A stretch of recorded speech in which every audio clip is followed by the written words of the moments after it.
¿Por qué cayó el Imperio Romano? Esa es una pregunta que probablemente todo fanático de la historia romana se ha hecho muy a menudo y ha descubierto que la respuesta a esta pregunta es sorprendentemente compleja. En este canal he explorado las razones más importantes para la caída en bastantes videos y llegué a la realización de que el Imperio Romano cayó debido a una interacción compleja de múltiples razones. Pero, ¿qué pasaría si te dijera que puedes, en teoría, encontrar una razón más grande y más importante para la caída, una razón principal de la cual se derivan las otras razones? Y podría sorprenderte por cuál es esa razón.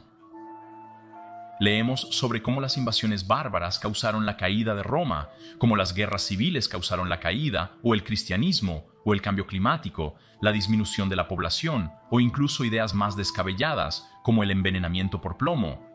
De todas las razones por las que cayó el Imperio Romano, yo, personalmente, y eso por supuesto siempre es discutible, pondría la propensión romana a las guerras civiles muy arriba, en combinación con un sistema de sucesión no resuelto. Si pensamos cuidadosamente sobre qué causó la caída de Roma, algunas cosas que primero vienen a la mente, después de una cuidadosa consideración, no pueden ser las más importantes. Las invasiones bárbaras, por ejemplo, parecen superficialmente la razón más importante, porque después de todo, ¿no fueron los bárbaros los que invadieron el Imperio Romano Occidental y establecieron sus propios reinos en el territorio del Imperio Romano Occidental? ¿Cómo entonces esto no puede ser la razón más importante? Bueno, porque ya había invasiones de innumerables tribus germánicas mucho antes de que cayera el Imperio Romano Occidental, y eso no causó la caída de Roma en aquel entonces. En la crisis del siglo III, ¿por qué no? Porque los romanos, a través de una combinación de emperadores sorprendentemente capaces como Galieno, Aureliano o Probo, lograron repeler a los invasores y fortalecer el imperio. Luego, las reformas de Diocleciano permitieron que el imperio se recuperara y sobreviviera mucho más tiempo del que habría sobrevivido de otra manera. Así que los romanos demostraron que si se unifican durante un periodo de tiempo suficientemente largo, entonces las invasiones bárbaras no representarían ningún problema. Entonces probablemente las invasiones bárbaras no pueden ser la razón más fundamental por la que cayó Roma. Claro, jugó un papel, sí.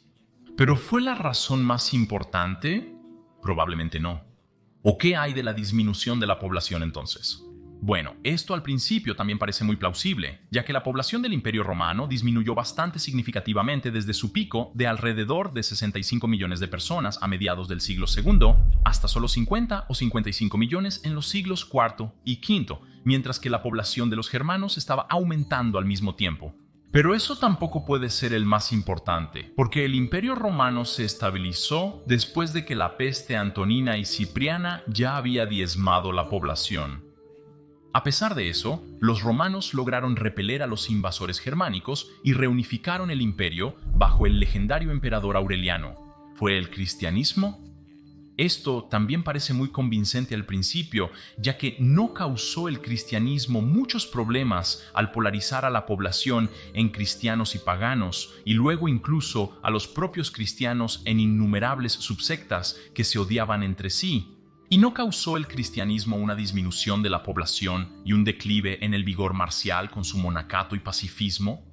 Bueno, pero entonces anomalías como Majorian, que casi logró restaurar el Imperio Romano Occidental, o Belisarius, que reconquistó enormes áreas para el Imperio Romano Oriental, ambos cristianos, ciertamente son algo también difíciles de explicar, así que creo probablemente deben ser algo más. Las guerras civiles, el sistema de sucesión no resuelto y la división del imperio fueron probablemente las tres razones más grandes por las que cayó el Imperio Romano. La propensión a las guerras civiles hizo que los romanos lucharan más a menudo entre ellos, en lugar de unificarse decisivamente contra los enemigos externos.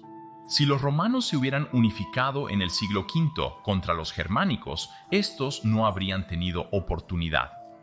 En cambio, hubo en un momento casi 10 usurpadores simultáneamente que lucharon contra las fuerzas del emperador romano occidental a principios de los 400, lo que redujo enormemente las legiones que habrían sido muy necesarias en la lucha contra los invasores germánicos. Lo mismo ocurre con la división del imperio. Muchas veces el este luchó contra el oeste, y viceversa, lo que resultó en una enorme pérdida de vidas romanas y en la diezmación de las legiones occidentales, legiones que habrían sido muy útiles contra los invasores germánicos. Y el sistema de sucesión no resuelto, donde los romanos simplemente no tenían un plan real para determinar al próximo emperador sin guerras civiles o derramamiento de sangre, desestabilizó enormemente el imperio, ya que muy raramente los emperadores eran elegidos pacíficamente y de manera ordenada. Solo durante un periodo de unos 100 años funcionó este sistema, pero tan pronto como hubo un mal emperador a cargo, como Cómodo, todo se fue al sur rápidamente, y el gran sistema de adopción que funcionaba fue desechado. En cambio, los emperadores eran rutinariamente asesinados por usurpadores, por sus propios soldados, por sus propios generales o por contraemperadores. Pero, ¿cuál es la principal razón subyacente de esta propensión a resolver disputas por la fuerza que conduce a las guerras civiles? ¿Y cuál es la principal razón subyacente para el sistema de sucesión no resuelto? Si lo pensamos, la razón principal se reduce a cómo funcionamos los humanos a un nivel fundamental. El Imperio Romano no fue especial en el sentido de que, como todos los imperios de la historia humana, tuvieron un comienzo y llegaron a su fin. Los imperios, al igual que otras construcciones humanas, son inherentemente inestables. ¿Pero por qué es eso? Bueno, cuanto más crece un imperio, lógicamente las regiones de ese imperio están más alejadas.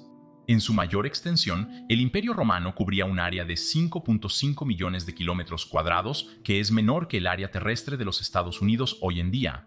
Pero tenemos que pensar en el contexto de la época.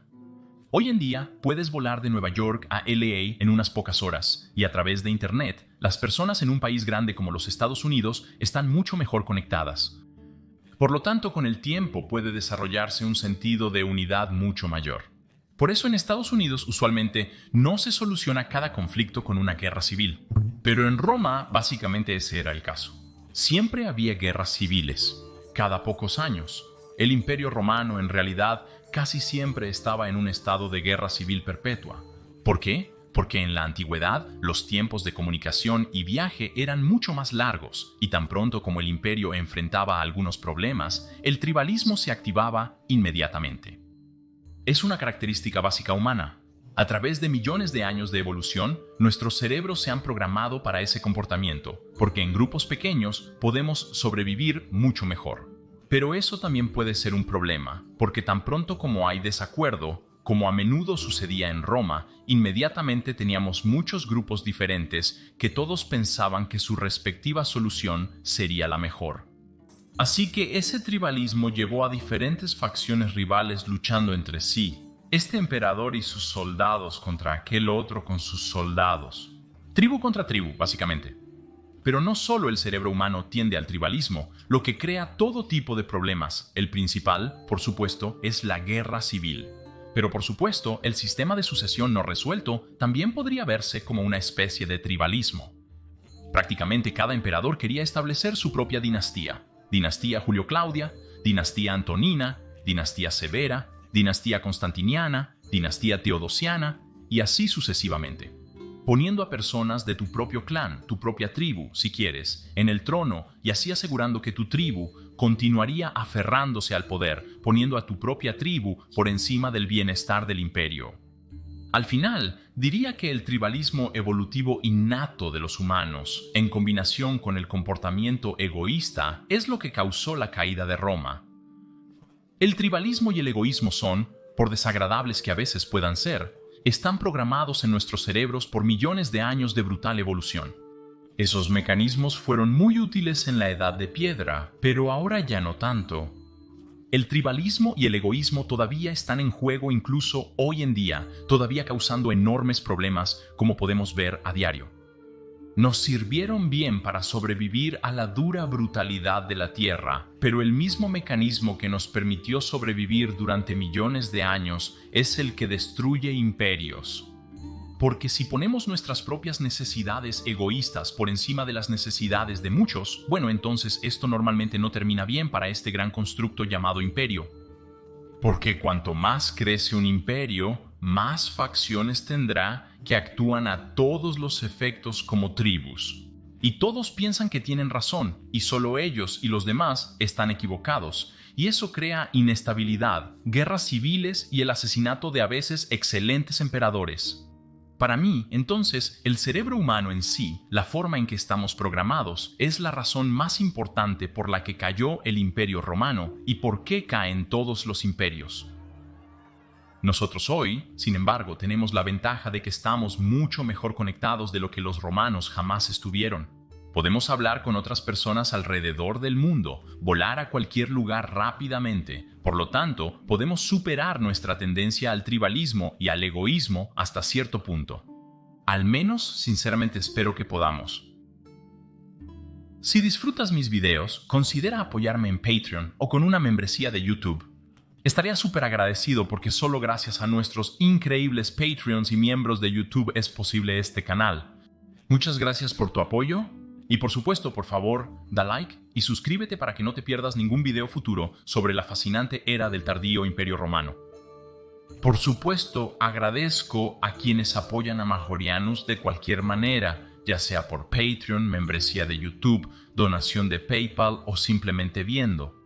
Muchas gracias por apoyar a Majorianus para que pueda mantener este canal sobre la historia tardía de Roma. Y si quieres aprender más sobre las primeras 10 razones de la caída de Roma, puedes ver este video aquí en la esquina superior derecha, pero si quieres aprender más sobre las otras 10 razones de la caída de Roma, puedes ver el otro video en la esquina inferior derecha. Doy gracias nuevamente a todos los amigos de la historia romana, Gratias Tibiago y Bene Valete.